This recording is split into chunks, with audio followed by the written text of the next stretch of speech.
How are you though? I must always ask that. You blessed? Yes, thank you. Yes, I am. Thank you very much.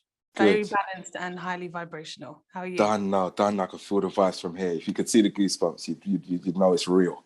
I Yeah. can see him massive. Say no more. Say no more. Lashana, no time to die. Yeah. The whole of West London's coming out for you. They're coming out to see you be an MI6 agent, right? And I know there was ninja training involved. I know you got to bust your gun. I really want to know though what the experience was like being a part of such a, big franchise like this, one that resonates with not just a British audience for obvious reasons, but the globe. I want to know what it's like from a personal perspective to have been involved in this. It's a real ride, man. It's something that I'm a huge manifester. I manifested probably everything in my career, bar this experience. For some reason, this just wasn't in my sphere. I never imagined this happening. So when it did happen, I wasn't immediately prepared for it. I had been prepared throughout my career over 10 years of no's and 10 years of this could be the one and 10 years of let's feel it out and see, but also your experience. You went to drama school, you're cool. This one was a lot of learning on the job. I'd never done stunts like this before. I'd never worked as an agent before.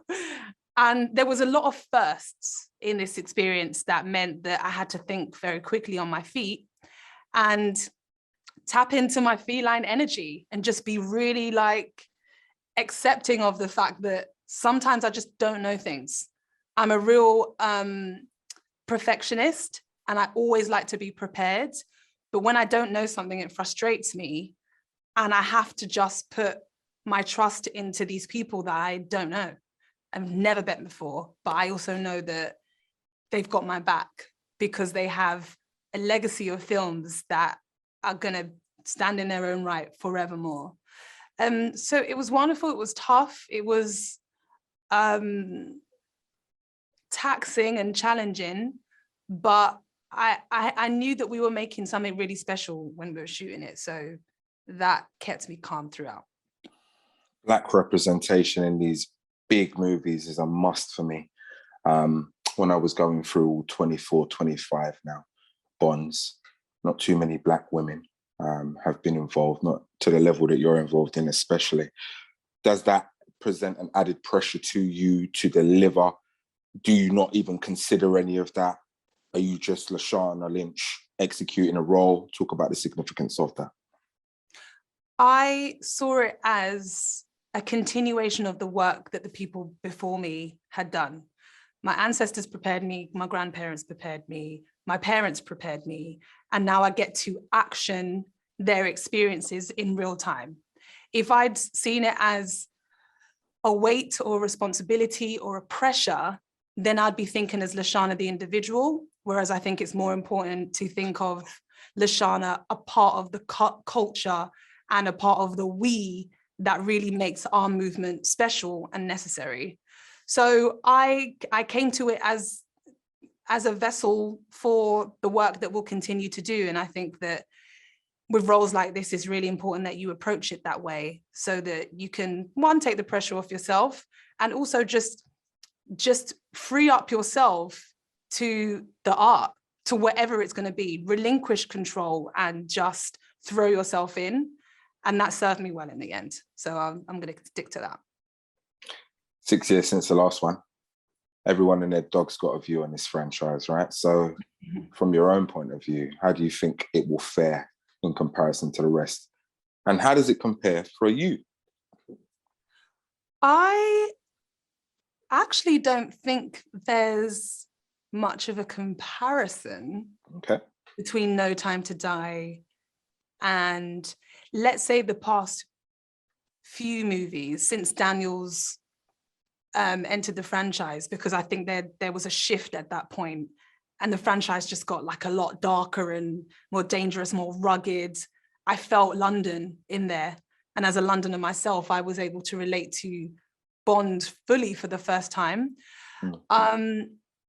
This film crosses many genres and is an ode to old classic cinema, but also is a whole thing of its own, which makes it, at moments, an indie trapped in a franchise movie, which I think is really special. I never felt like I was making a movie as part of a franchise when I was on set. I just felt like we were making a good, solid bit of art, which is what I think when I see clips of it. So I'd like to think this can be a standalone, and that people can use what they've seen in the other movies and have some resolve, have a bit of a conclusion as to why things have happened in Bond's recent past and how they unfold, and maybe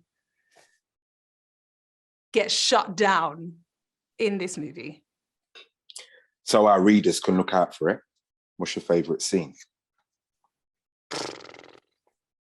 Favourite scene? It's always hard to choose one because there's so many different things. Yeah. I really enjoyed shooting 2+ weeks of night shoots for the shootout scene that you see in the trailer, where Nomi is bent to the side, like, you know, she's just captured someone and she's shooting her life away. That was really incredible to shoot because I had no dialogue those nights, and it was literally me with the stunt team just going at it. And it felt like I could really access a part of myself that was going to, yes, okay, cool, just checking. Yeah, I could really access a part of myself that I weirdly always wanted to be. I didn't envisage being an agent necessarily, but being so in my body and doing stunts that made sense to me internally, I felt really comfortable and really safe. And it set me up for, I think, potential films in the future.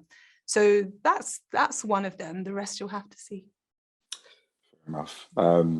Daniel Craig, he was the first blonde Bond. Can you believe that was even a thing? I wanted to know what the experience was like, man, working with a man like that who's achieved so much. And what did you learn? What was the experience like? And was there any specific moment on set where you were like, you know, yeah, this is where I was meant to be because of him? Every moment watching him be completely immersed in the role, the importance of all departments, and how much respect he has for people's positions on the set was really aspirational, really inspirational, because it reminded me that you can do both. You can take on the responsibility of the lead in a franchise. You can still get mucked in and be a part of the grittiness of how we shoot a movie. And you can also just be really nice and charming and chill and regular and calm. And there was a sense of calm that he had throughout this movie that really inspired me to remain calm myself. Whenever I thought, wow, we're at Pinewood Studios and the amount of history that's running through this studio's veins is very crazy, but here I am adding to the pictures on the wall eventually.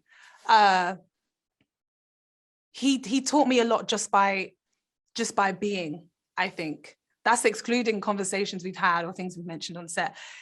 Just watching him work is, I think, a young actor's dream, to be able to just get a masterclass of how to actually handle yourself in this business. It's not easy. And he finesses it so well, it's almost as though nothing bothers him, which I'm sure it does, but he's done an incredible job at handling it all. Shot in Jamaica. Well, set in Jamaica, I should say. Both?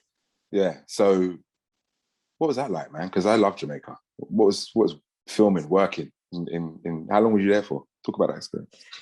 We were there for 2 weeks, and I'm Jamaican, so it was really important that I had an experience there with the Jamaican people, Jamaican crew, Jamaican caterers, Jamaican air that I could capture and put in a lock-in time in this film. And that's exactly what we did. I brought my mum for the duration, and it was strange at the beginning because we were staying in a hotel for the first time, and we'd never stayed in a hotel in Jamaica. It's always staying with family. And we were also in a different part of the islands that we both hadn't found a spiritual connection to yet. And now we have, and it's given me more opportunity to open my eyes to how we can express more and flex more in these franchises as Black people. There's so much to be told. There's such rich culture to be presented that I feel literally like a vessel who's entered this franchise to do something that's bigger than me. And Jamaica was a massive part of that. Last question then. I guess everyone's going to ask, it'd be remiss of me not to. Do you want the big role? I don't know. You don't know if you want it? You don't know if you want it? I don't know. I didn't even know that I wanted it when I got it. Do you know what I mean? When this role came in, I didn't see myself as an agent. I had to grow towards it. It's not something that I've graduated towards throughout my career. It's something I've had to really harness and become comfortable with. And watching Daniel be James Bond, watch Naomi Harris be Moneypenny, it's not easy work. So there would have to be conversations that I had about your health, your body, your mental health, how you structure your life, how your life's going to change. Your life is about this franchise at that point. So all I can say is I'm being present to what's happening right now, and No Time to Die is a great opportunity to present a character like Nomi, and discussing the future actually right now for me doesn't matter. Discussing Black women in cinema does. Thank you for your time. Couple of false starts, but we're finally here, man. Good luck, and I appreciate you. Thank you, King. Have a good rest of your day. Bless, Queen. You too.